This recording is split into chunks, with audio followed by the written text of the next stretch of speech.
Aliyemshtaki Father Charles Kitima sasa yumo matatani. Ujambo na karibu kwa taarifa zetu za Kenyascope, na tafadhali kumbuka kusubscribe. Taarifa ya kuandikwa kwa barua inayolenga mamlaka za juu kabisa za kanisa Katoliki nje ya mipaka ya Tanzania imeingia katika anga la umma ama anga ya umma kama mlipuko wa kimya uliovunja pazia la hofu, utii wa lazima na mamlaka sio ulizwa. Ndani ya mitandao ya kijamii, madai kwamba waumini wameamua kufikisha malalamiko yao moja kwa moja kwa Vatican kuhusu mwenendo wa Padri Kitima yamegeuka kuwa zaidi ya sakata la kidini.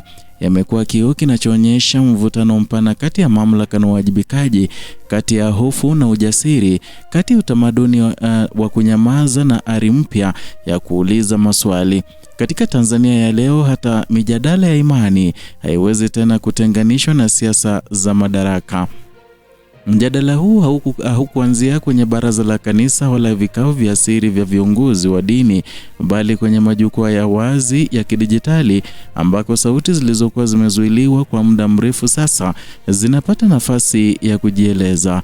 Mtu aliyedai kuwa Mkatoliki alieleza kuwa yeye na wenzake wameamua kuwasiliana na Vatican kwa kile walichokitaja kuwa ni jitihada za kulinda heshima na msingi ya kanisa ya Katoliki. Kauli hiyo, badala ya kupokelewa kama sehemu ya utaratibu wa ndani na taasisi ya kidini, iligeuka kuwa cheche iliyowasha moto wa hisia, mashambulizi binafsi na mgawanyiko wa wazi miongoni mwa waumini. Badala ya hoja kujadiliwa kwa msingi wa maudhui, mjadala ulivutwa haraka kwenye eneo la utambulisho na uhalali wa mzungumzaji, na swali lililoenea zaidi halikuhusu barua wala maudhui ya malalamiko, bali lijenga chanzo cha imani cha mwandishi. Alitakiwa jitambulishe kwa parokia, kana kwamba uaminifu wa mtu wa kanisa upimwa kwa jiografia ya ibada badala ya dhamiri ya uelewa wa msingi ya imani. Na hili si jambo dogo, ni dalili ya utamaduni mpana wa Tanzania ambako mamlaka, iwe ya kisiasa au kidini, mara nyingi ulindwa na kudhibiti namni ana haki ya kuzungumza kabla hata ya kusikiliza anachosema. Majibu ya mwandishi huyo yalionyesha mabadiliko ya fikra yanayoibuka taratibu katika jamii. Alisisitiza kuwa hoja inapaswa kusimama kwa ukweli wake, si kwa cheti cha parokia. Na katika mazingira ambayo watu wamezoea kuogopa kuuliza, kauli hii ilipata uzito mkubwa na iliweka wazi hoja kwamba imani ya kweli haijengwi kwa utii wa kimya, bali kwa uaminifu unaothubutu kukosoa pale misingi inapohisiwa kuyumba.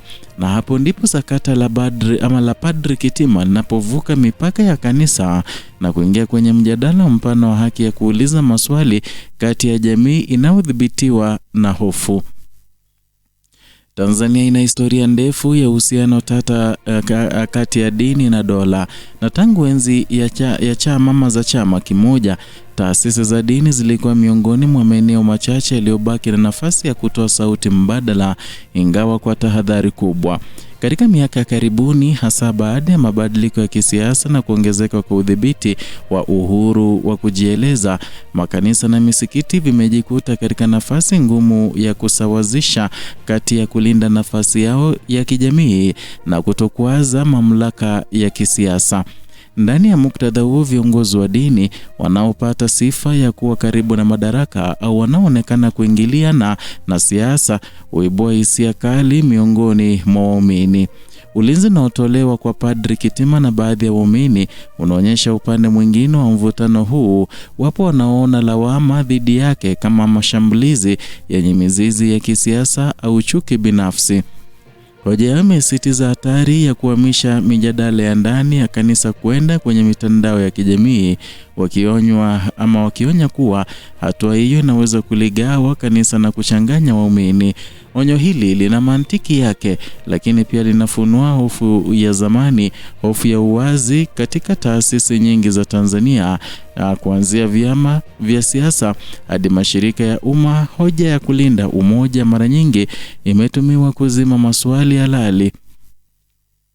Ukosefu wa tamko rasmi kutoka mamlaka za kanisa Katoliki umeongeza uzito wa sakata hili, na kimya hicho badala ya kutuliza kimeacha ombwe linalojazwa na uvumi, hisia na tafsiri zinazokinzana.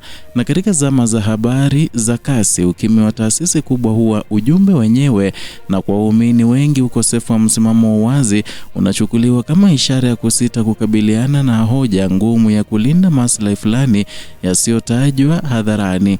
Na hili inaathiri imani ya taasisi kwa jamii pana, hasa kwa kizazi kipya kinachokuwa katika mazingira ya uwazi wa kidijitali. Sakata hili pia linaakisi mabadiliko ya kijamii yanayoendelea Tanzania. Mitandao ya kijamii imevunja kwa kiasi kikubwa ukuta wa heshima ya lazima iliyozuia mijadala kuhusu viongozi wa dini na siasa.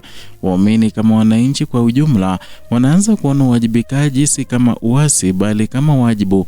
Na mtazamo huu unaendana na mijadala mikubwa zaidi kuhusu haki za kiraia, uhuru wa kujieleza na nafasi ya taasisi za kiraia katika taifa ambalo limekuwa likikumbwa na ukosoaji wa kimataifa kuhusu hali ya demokrasia na haki za binadamu.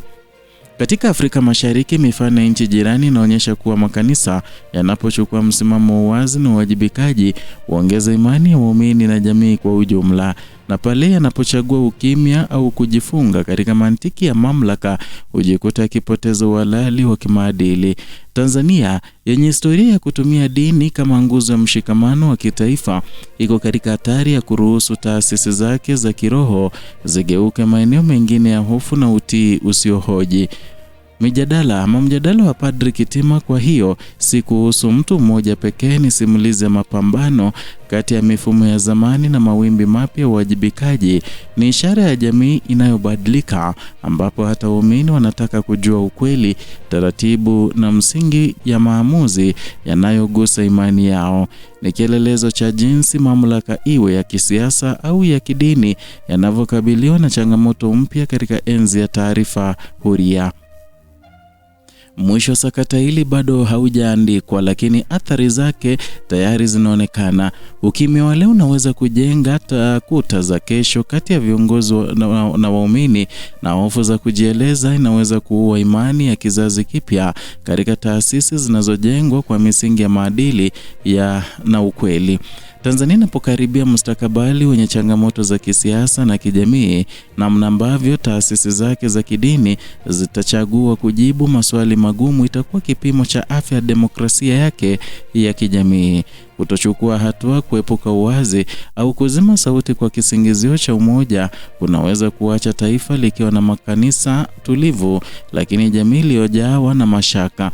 Na katika historia, imani inayojengwa juu ya ukimya ulipa gharama kubwa pale ambapo ukweli unapoendelea kusukuma mlango wa hadhara. Ndio hayo tuliokuandalia siku ya leo kutoka hapa Kenyascope. Kumbuka tunakuhitaji kwa kutusupport, subscribe, like na kushare video zetu.